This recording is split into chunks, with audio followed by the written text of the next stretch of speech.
मनुष्य जब धरती पर पहली बार जन्म लेता है तब वो सबसे पहले क्या देखता है? नवजात बच्चे को पृथ्वी पर अपनी आंखों को पहली बार खोलने पर कौन सी चीज सबसे पहले दिखाई देती है? ये सवाल मैं आप लोगों से इसलिए पूछ रहा हूँ क्योंकि इसके कई उत्तर है जो हर जगह सटीक बैठते हैं। कोई बोलेगा इंसानी बच्चा धरती पर पहली बार आने पर वो सबसे पहले अपने माता पिता को देखता है, तो कोई बोलेगा वो सबसे पहले डॉक्टर का चेहरा देखता है। परंतु इस पृथ्वी पर किसी भी जीव का सबसे पहले वेलकम ये नेचर, स्काई या यूं कहे कि ये पूरा यूनिवर्स ही करता है। From the vastness of black space to the blue sky, everyone keeps praying for the beginning of a new life.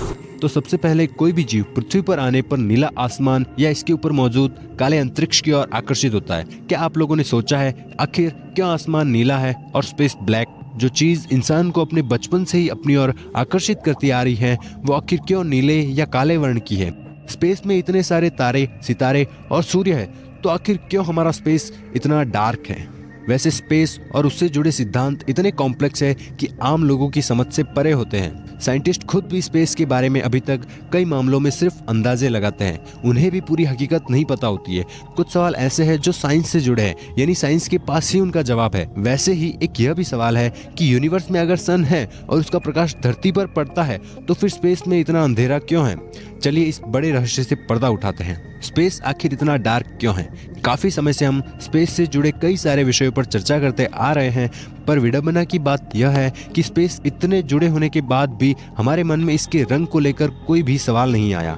हैरान करने वाली बात यह है कि हमारा आसमान खुद अंतरिक्ष के इतने पास मौजूद होकर भी ब्लू है, पर स्पेस ब्लैक। मानता हूँ कि रात में हमें आसमान काला ही दिखता है, परंतु दिन में भी हमारा स्पेस ब्लैक ही रहता है। लोगों को लगता है अंतरिक्ष के काले होने के पीछे लाइट का ही हाथ है, परंतु आप लोगों को मैं बता दूं कि ये बिल्कुल भी सच नहीं है। अंतरिक्ष के काले होने के पीछे लाइट का कोई बड़ा हाथ नहीं है। हमें लगता है हमारे स्पेस में तो सन से भी कई करोड़ों गुना बड़े बड़े चमकीले सितारे हैं जो कि अनंत प्रकाश को फैलाकर पूरे स्पेस को जगमगा देते होंगे, लेकिन ऐसा नहीं है। हमारा स्पेस एक बहुत ही अंधकार से भरी जगह है। यहाँ लाइट लगभग न के बराबर होता है, चारों ओर घोर अंधेरा ही कायम रहता है। तो ऐसे में आप कह सकते हैं कि हमारे पूरे स्पेस में प्रकाश केवल कुछ ही जगहों पर उपलब्ध है, जिसमें हमारी पृथ्वी भी शामिल है।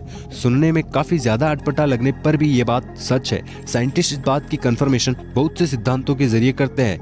One of the main principle of which Olbers paradox. आखिर ये ओल्बर्ट्स पैराडॉक्स क्या है? क्या अंतरिक्ष के काले होने का राज ओल्बर्ट्स पैराडॉक्स ही है? इस तरह के सवाल आपके मन में आ रहे होंगे, इसलिए चलिए यहाँ हम इसी ओल्बर्ट्स पैराडॉक्स के बारे में चर्चा कर लेते हैं और देखते हैं साइंटिस्ट का इस पैराडॉक्स को लेकर क्या ख्याल है। साइंटिस्ट का मानना है कि ओल्बर्ट पैराडॉक्स के कारण ही हमारा ये स्पेस इतना ज्यादा अंधकारमय है। इस पैराडॉक्स के अनुसार हमारा यूनिवर्स लाइट की स्पीड से भी तेज चारों तरफ फैल रहा है। यूनिवर्स के इतने तेजी से फैलने के कारण डिस्टेंट गैलेक्सीज से आने वाली लाइट की किरणें हम तक पहुंचने से पहले स्ट्रेच होकर इंफ्रारेड वेव, माइक्रोवेव और रेडियो वेव में बदल जा रही है। बता दूं कि इंसानी आंखें इंफ्रारेड वेव, माइक्रोवेव और रेडियो वेव को देख नहीं सकती।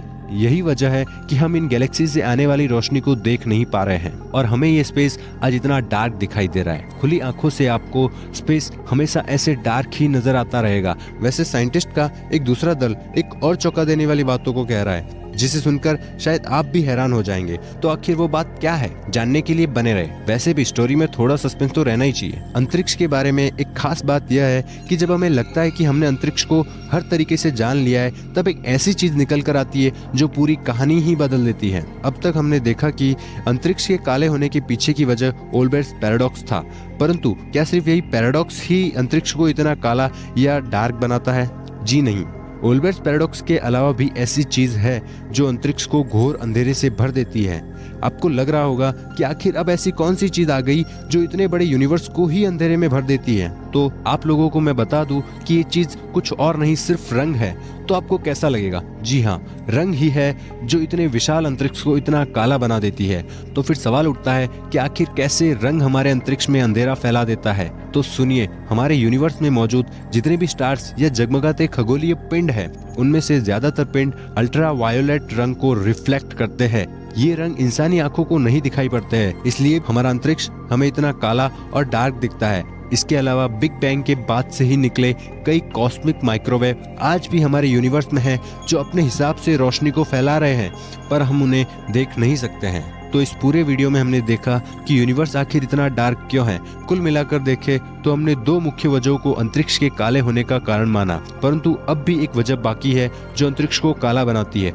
तो चलिए एक नज़र उस वजह के ऊपर भी डाल लेते हैं। साइंटिस्ट का मानना है कि स्पेस का पूरे तरीके से वैक्यूम होना ही इसके काले होने का राज है। हमारा आसमान हमें नीला इसलिए दिखाई देता है क्योंकि हमारे एटमॉस्फेयर में मौजूद नाइट्रोजन और ऑक्सीजन के कण सूर्य से आने वाली विजिबल लाइट के सिर्फ नीले और यूवी किरणों को ही बिखेर देते हैं। यही वजह है कि हमारा आसमान हमें नीला दिखाई देता है। लाइट को हमारी आंखों तक पहुंचने के लिए एक माध्यम की जरूरत होती है जो कि स्पेस में नहीं है। बिना माध्यम के स्पेस में लाइट की रेज ठीक तरीके से बिखर नहीं पाती है। इसी कारण से ये हमारे आंखों तक नहीं पहुंच पाती है, जिससे ये स्पेस हमें एकदम डार्क दिखाई पड़ता है। हालांकि वर्तमान में किए गए रिसर्च से पता चला है कि जितना हम स्पेस को डार्क समझते हैं, आखिर में स्पेस उतना डार्क नहीं है। नासा के उपकरण बिना किसी सुविधा के प्रकाश रहित अवस्था में पृथ्वी और सूर्य को प्लूटो से देखने में सक्षम रहे हैं।